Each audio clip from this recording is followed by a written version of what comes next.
Hi, everybody. I'm Katie Harris, and CEO and owner of Nursepreneurs, and I have with me Jill Weberding, who Hello. is going to be our co-host for Inner Game. So we are really excited to be here, and what we want to do is talk about just some issues, because one of the things that I always say is that business, about 90% of your business problems are personal problems. And those are the things that we want to work through, because until we get through those, the business just can't happen. Jill, you want to say hi and introduce yourself?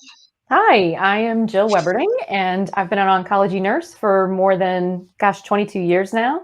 And I've had my own business for about a year and a half.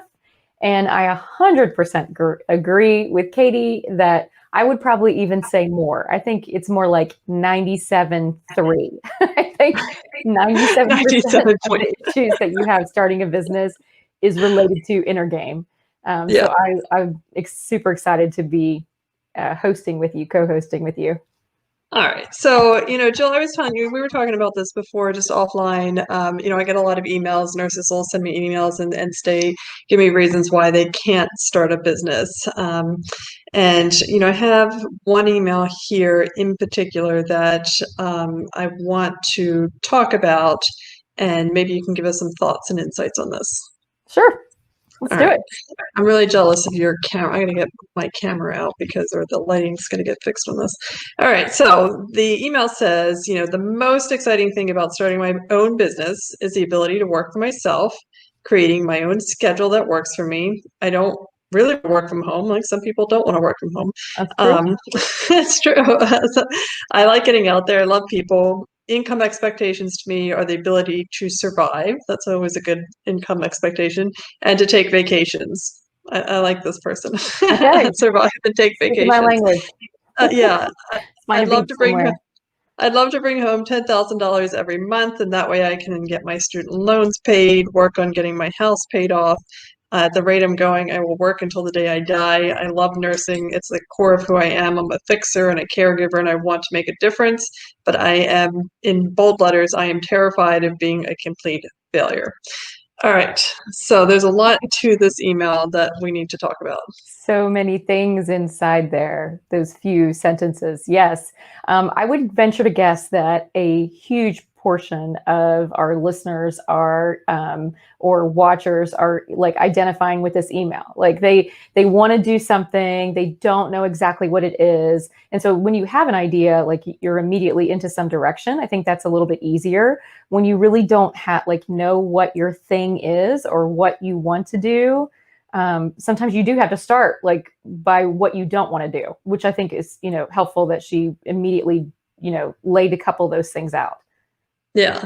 And I did talk to this person on the phone, and, she just has this entrepreneurial itch. She wants to do something, and she has this myriad of experience. Like, I don't remember what it was exactly, but it's a common theme that I see in nursing. Oh, I Mm. worked in OB and pain management and ED and home care and has multiple certificates, has multiple degrees, and yet still doesn't have like an expertise per se. Yes. So like you've been a player in, multiple rings, right? And so the question is, well, I could do this, I could do this, I could do this, I could do that. You don't maybe have an overlying like strong passion that you or focus that you want to do. But like for her, that, like you said, it sounds like it's definitely that she just wants something of her own. So, like you can start by weeding out like the fact that you don't want to work from home. That takes a huge, like, that's a big divider, right? In the business and what you're going to create. Because, that takes some, things right out of the arena. No CMS, like abstracting, case management, that type of stuff. She wants to be out there with people. For someone who said they did absolutely want to work at home, or they, really wanted to control their schedule, or they want to be able to travel, concierge nursing, probably not the right fit for you. So sometimes you like, that's at least a starting point to say what you don't want. And then you start moving into the direction, okay, well, what also fits in some of the things, what's checking the boxes that I do want. Yeah, I agree. I think, I think it's the one thing that when one of my mentors had asked me this, and when I now ask nurses the same question, it kind of takes you off guard. And it really is, what is it that you actually want? And a lot of times we'll say we want more money, but more money for what? To And do what? we've had this conversation. Yeah, Jill and I've said, what I really want is to sit on my deck, read a book, and drink a glass of wine. So how much money do I really need to do Not that this? much. Like, yeah, I don't need that much money. So, what is it? It's not money that drives me in my business. There's other things that drive me in my business. And I think that you have to be very clear about what those things are. And we recently had just put out, we're looking for media buyers in Nursepreneurs, and it sent this out, looking for people to join.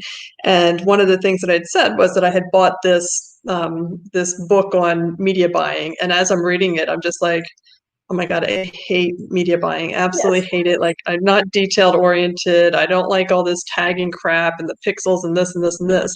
But it was like a really important course for me to find out the things about myself that I guess I knew but didn't really think about. And I think that's like the best place to start, like making those kind of list of what do I like to do? What do I really hate to do? And what would maybe you could potentially outsource parts of that, but I think it's a really important thing to understand about yourself.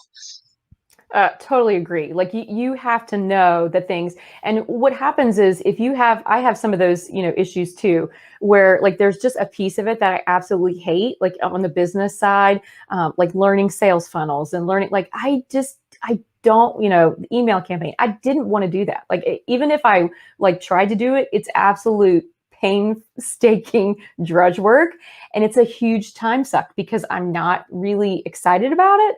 And it's so much harder to learn when you're not really invested. And that is a much better use of your time and resources, because time is your biggest resource, is to actually, outsource that to someone who that is their forte. They know it like the back of their hand. They're going to get it done much quicker than it will take you to figure it out and, try to piece it together and then have all these issues and still like be, fumbling around when you could be in your zone of genius and like rocking it out, like you're going to be so much more productive and happier, more fulfilled, driven to do all those things that you really love doing, and just outsource some of those pieces that, I think it's good to have a general understanding. Like you said, you read the book, but it's very clear, like, oh, like as soon as I'm handing this off as soon as I possibly can.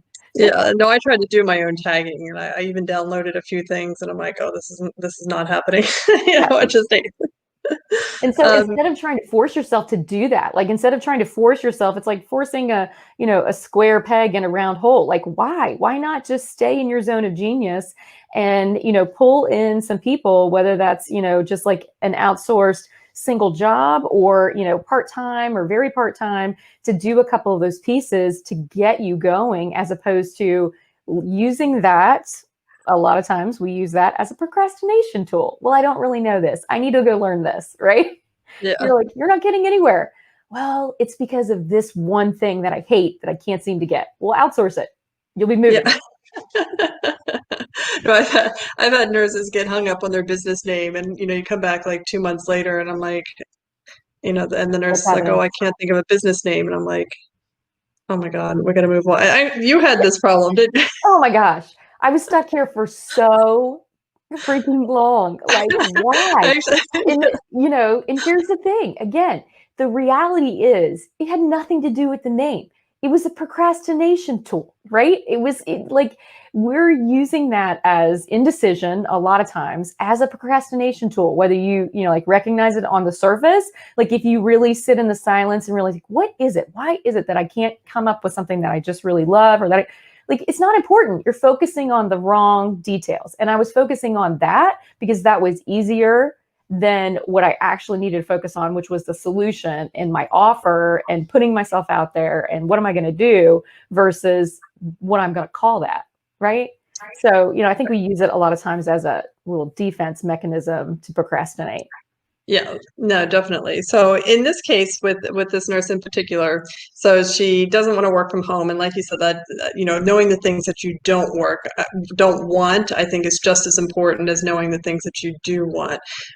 So I guess what would be some ways to kind of like figure out what it is, what her zone of genius is, and what she could do, and how could we put like a business together for her? Yeah. So I do a smaller piece of this in my five-figure course creator. Like we do a little like an inspiration center brainstorming sheet. And so it's like looking at what are your skills and experience? What are you really good at? And most importantly, what are people already coming to you for? Like, what are you known for? What are you the go-to person for? Because a lot of people don't recognize that. They're like, oh yes, I'm always the mentor. I'm always this. People are always coming to me for this. And it may not just be in your workspace. It might be like your whole network, your circle of friends, your family members. If there's something that they're always coming to you for, that's important to recognize. And then it's like, what is it that really what I call set your soul on fire? Like, you don't want to be meh about something from your business idea from the beginning, because you just won't have enough energy to like see it through. It will feel like drudge work. You're just not going to want, to finish. It's just going to be, you either will quit, partway through because you're not really lit up about it. You really need that passion to drive you, because it is a long game. It's not a sprint by any means. It's a long game. So if you're going to be in it for the long game, it needs to be something that you absolutely love, set your soul on fire, and that you're lit up about. So that's where I start with people, with nurses that I work with, is like, let's at least get a feel for, what you're good at, what you're known for, what people come to you for, and what really sets you on fire, and try to find that sweet spot potential that's kind of a little trifecta of those things. Yeah, because I think a lot of nurses will just kind of not really entertain some things that could actually be a business model. And I think this is where, we help them a lot, because they'll come to me with this expertise and I see a business model and they're like, but I don't understand how that gets monetized. And that's something that, we work on, because when I first started this, my whole thing was I want to start a blog and then I'm going to monetize it. Then I was like, well, I don't understand how you monetize a blog. And that doesn't mean that it's not a business model. It just means that I can't see it. I don't have that vision. And that's what we can help the nurses to do, is to take that expertise and then wrap a business model around it. And when they don't entertain the things that they're really good at, like this student in particular being very outgoing. When I talked to her on the phone, I was like, let's talk about doing like sales, media, like all these things that she would interact with. And now I Absolutely. have her set up to be doing a course later this year. So, I mean, she went from terrified to, running her own course later this year. So, Yeah, because they don't realize, a lot of this, like we see a lot of this, right, Katie, that they don't realize that they could actually get paid for one of these things on their list. Like, oh, I'm really good at this and I really love that. But I mean, I've been giving that away for free for years. Like, obviously that's not a business because I give it away all the time. Like, no, you could be getting paid for that. In fact, you should be, and let's build a model so that you can, and do the thing, that you actually really love doing, serving more people, serving the people that you want. And by the way, get valued for doing it. Let's do that. Yeah. And that actually reminds me of another nurse that I had met, and she was a nurse practitioner, and she was doing all of this stuff for her community for free. And she's like, the problem is that they won't pay me, so I keep doing these things for free. And I said, that's not a business problem. That's a personal problem. Yeah. Like, people will pay for your services. You just have to stop. You have to Giving them make the away. decision. Right. Yeah. So you've made the decision that you owe it to your community to give them these free services at your expense. That's a personal issue. And that's great if that's what you want to do, but don't say that nobody wants my business, because that's not true. It's a personal issue that you have to make a decision. Maybe you just do part of your time for free for your community, but if you want the business to succeed, you actually have to go out. You got to follow the money. You got to follow the trail of money. And, it's not in where people are taking things from you for free. Yeah, you have to, no one's going to value your value until you do, right? Until you say that my time is worth this, my expertise is worth, is valuable and they know it, or they wouldn't be asking you to come speak or come do this program, or can you help us out with this? They obviously feel that you're valuable to their audience, and they want you for a reason. Maybe it's because you're an incredible speaker and you're super engaging, and you speak in a way that the audience really resonates with. That's valuable. Not everybody has that gift. Not everybody is able to break down complex, topics to understandable, bite-sized, digestible chunks. That's a gift. That's valuable, hard. Right? So, you have to start from a place of that you're valuing your expertise and your knowledge and what you are able to provide, and then you have the sustainability. What you have to have customers in order to be sustainable. So you can't give it all away for free, but just because you charge doesn't mean you still don't have those opportunities to, hey, I'll do a program here and I'll do a program there, but it's not every single program. You have to be sustainable, or like you said, that's not a business model. That's a charity. That's a hobby. Right. And that's not to say that there's still not a model. There's still somebody that might pay you to do those things for free, but then, your audience changes, and it's just, that just gets more convoluted. But no, so I see this, this kind of fear of failure and getting started. And these are topics that we're going to be talking about over the next several weeks, or just things that the nurses come and talk to us about. And in her email, this nurse had said that she was terrified of being a failure. And briefly, what do you think of that? I think we need to dedicate an entire episode to just fear of failure. It is so huge with nurses in particular starting out in business.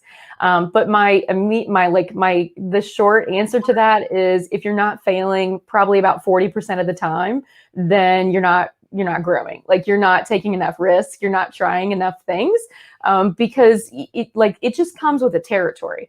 And so part of it is a reframing of failure, what failure is versus growth versus iteration versus, work in progress. And so that's generally how when I'm working with nurses, I really try to ingrain that, is work in progress, work in progress, work in progress. That's what it all is. It's a shaping, and so if you see any business, they are not what they are now as what they were on day one. It's been an iteration all the time. And so when you get the newest, Google phone, they don't wait till it's perfect to put it out there. They get it out. And 3 days after you get it, you get a notification that there's an update. What? Yeah. I just bought it. It's pretty new. Oh, because there were some bugs and they worked them out. And so now update it. And here's the next version. It's the same thing with our products, our programs, our courses, whatever it is that you're doing, just start somewhere. You just have to start somewhere, and then it's going to shape it and progress it. And you're going to learn so much in the beginning stages that, again, where you start out, it's not going to be where you end, but you've got to get started. Yeah, and I think, a lot of that too is if the nurses just kind of focus their attention and their energy on what the problem is and what people need, and then less of that energy is focused on themselves. It takes all that weight off of you have to come up with the business. People will actually tell you what kind of business they want and need, and then all you have to do is supply the solution, right? Yeah. And I think that's a good way to approach it. That's it. You just pay attention. They'll tell you what they need. So, you can start out by, saying well, who do I want to work with? Or she knows she doesn't want to work at home. Okay, well, what kind of businesses would I be able to, get out and still be amongst people and still use my incredible nursing, all my wide, nursing experience and all these things. You just start going, and then you say, okay, well, what are some of the problems in those areas? And you start listening, just pay attention, do some research, and they will tell you what they want, right? It's usually not what you think they need. But they'll tell you what they want. And then you can say, hey, does that fall into my zone of genius? If it does, let me start working on that problem. So yeah, it's so not about you. It's just, it's not, honey, it's not about you. That's, in other words, sometimes I come off a little abrupt. I'm going to give you a loving kick in the pants. And I'm going to tell you that, it's just not about you. It's really about who you're serving. You just, Yeah. So, what I would say, especially with like somebody that wants to be out there with people and not at home, like the things that, like I said, that come to mind are event planning, media, PR stuff, like all this, the connecting people. I know a nurse who was like if I needed, she was a super connector. If I wanted a plumber, if I needed a roofer, if I needed, childcare, whatever it was that I needed, that I just went to Jessica because Jessica knew everybody and everything, in my area. It was just like, that was the type of person she was. And I always tried to get her to start a business around that, and she couldn't wrap her mind around how being a super connector could be a Oh my God. business. And I was just like, oh my God, you're joking, right? Like that screams staffing agency to me. Like what? Like like there's so many models that you could take that skill and that gift and ability in. My gosh, but like, think about staffing agency. Even like you could be the person who is out, getting to, to let the word out, like that you have a staffing agency, you're recruiting, nurses to work in your, agency and getting all their, expertise in there. And then you're connecting constantly. It's just about supply and demand and connecting. Hey, do you have a need? I've got somebody who can help you. I've got the perfect person. Like that's all PR, marketing, sales. You can call it what you want, but it's really just connection. That's what it is, right? Right. And then it's about, so you don't want to just go out and say, okay, well, I have an events planning company, because now you're competing against a million other event planning companies that are out there. And I think that's where people are like, oh, but like I'll be 1,000,001 event planning company, right? Maybe that's even your business name or something. But yeah, so I mean, then the key there is to differentiate and find an audience that uses event planning. So like, do nursing agencies use event planning? Of course they do. Like, do nursing businesses, do they want event planning? What kind of events are there? I just spoke to a nurse who I was like, you should do like these virtual summit events. She loves event planning. I'm like, why don't you do virtual summits? Yeah, and conferences. Like, Oh my you could gosh. do these for, I mean, it's crazy all that. Like, so when you start niching down and thinking about it and, honing in on a particular audience that you're familiar with and you have contacts with, because business is really about who you know or who you're willing to get to know. Yeah. Yeah. Who you know or who you're going to know. If you don't already have those connections, you have to be willing to make them and expand your circle and, and get them. Put yourself out there. But yeah, like, immediately I was thinking about, conferences. I'm like, oh, that would be a fun job. Maybe I should do that. No. Let's do that. No, I mean, that's, again, we talk about this in our course creator, because there is like 1,000,001, online courses right now. Of course, it's booming, with, restrictions and education and travel and conferences all going virtual. Like there's such a huge boom for, but that's it. It doesn't matter if 10 people create the same course in theory, like the same topic. It's not going to be the same because you are not the same. It's not your perspective. It's not your experience. They don't have your background. They're not going to connect. Someone might connect with me, as opposed to someone else, or vice versa. They won't connect with me, but they'll connect with Nurse Sadie. So like that's not what you have to worry about. Don't worry about the competition. Worry about figuring out who you are, what your zone of genius is, and then you just start running. Like you just go for it, right? Because it's not about you, honey. It's about who you're serving. Maybe that's your next course. It's not about you. It's not about you, honey. Yeah.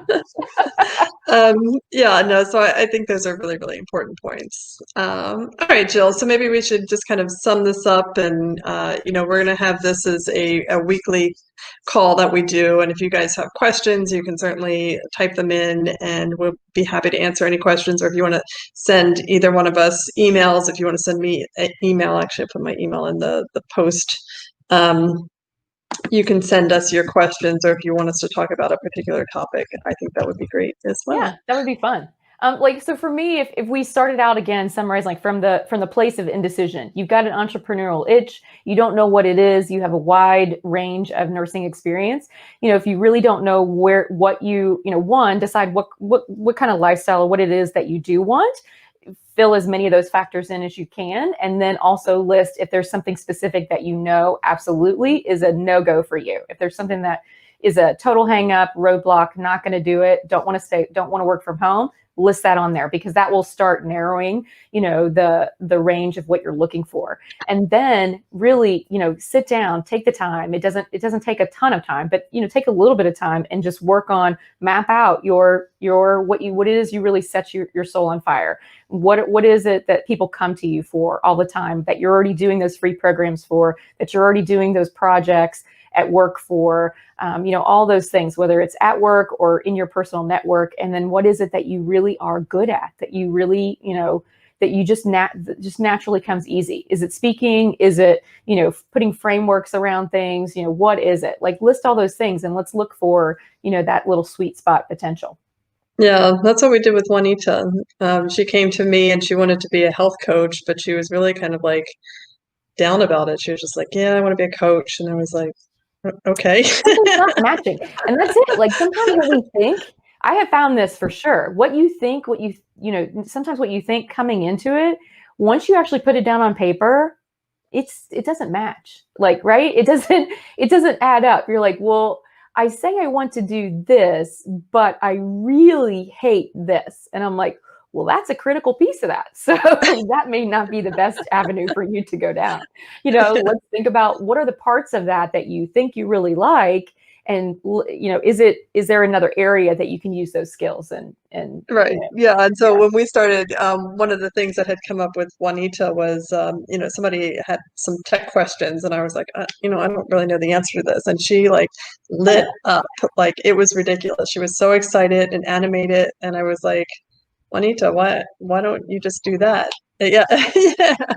And so now that's what she's doing. She's systems RN and yeah, she's very busy and loves what she does and is just in her zone of genius. Like that's what she loved doing. And I was like, and I've spent more money on Juanita than she ever spent working with me. Like it was just ridiculous how much money I've spent in her business. So that's it. It's the part that you don't like and you don't enjoy, you don't want to do. And like, why not, outsource that piece, because it still it's saving you resources versus you trying to, make yourself drudge through that work. Right. Absolutely. All right, everybody. All right, great. Again, if you have questions, please send them to support@katieharris.com. Let us know. Send me emails. I love your emails. We'll read your emails and talk about various issues that nurses come up against, or just those mindset challenges. It's a journey. It's a journey out there. Sure. Yeah, and it's a good one. It's so worth it. Like, and it will not only open up your professional life, it will open up your personal life as well. Absolutely, it's a game changer. Yep. All right, everybody. All right, we'll see you next time. Next week. All right. Thanks, Katie.